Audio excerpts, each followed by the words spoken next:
Installing energy efficiency measures in a building stops heat from escaping and prevents cold air getting in, but it might also cause a building to become underventilated as air tightness increases. If this happens, the insulation and air tightness work can cause unintended problems with moisture and internal air quality. Part F of the building regulations covers ventilation. It applies to both new and existing buildings and helps you to ensure that there's enough fresh air to keep buildings safe and residents healthy. Part F can help you determine which ventilation strategy you need. You can confirm this by carrying out an air tightness test, which is outlined in Part L. But Part F also gives you another simplified method. This method can be used if ventilation is adequate.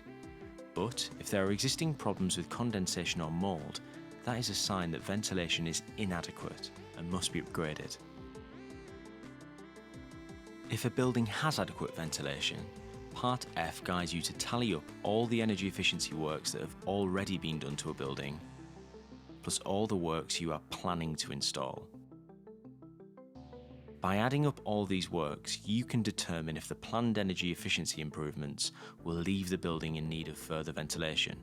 Take care. If you're not certain, it's always best to upgrade ventilation. Part F gives you 3 ventilation strategies to choose from.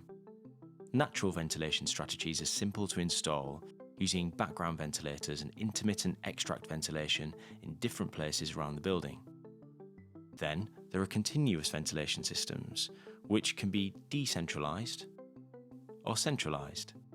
These systems aren't much more complicated to install than intermittent extract, though they do require ductwork.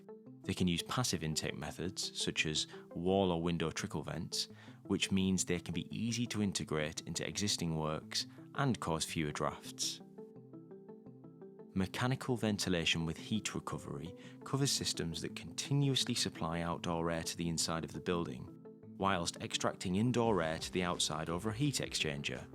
These systems can be complex to retrofit as they require considerable ductwork, but they have great potential for improving air quality and reducing energy use by recovering heat from the extract air. As well as these ventilation systems, Part F also details requirements for other forms of ventilation that need to be considered in the design of systems and choice of equipment. Purge ventilation refers to manually controlled ventilation of rooms to rapidly dilute pollutants or disperse water vapour. Mechanical options, like boost functions on fans, are one option for purge ventilation. Openings like windows and doors are another. In rooms where a lot of water vapour or pollutants are produced, dedicated ventilation is required. Kitchens, utility rooms, bathrooms and sanitary accommodation all require extract ventilation to maintain air quality. Part F allows for either intermittent or continuous extract ventilation and requires minimum extract rates to be met in these rooms. Finally, hall-dwelling ventilation is needed to remove any pollutants and water vapour that aren't removed by extract ventilation, purge ventilation, or infiltration.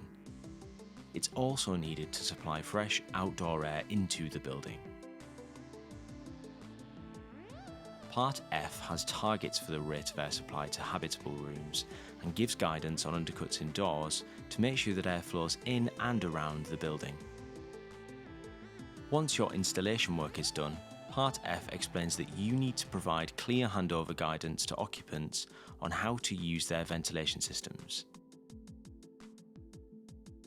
This is really important to ensure that systems are used effectively and maintained to stay efficient. For more information about how the building regulations interact with retrofit, check out the links in the video description.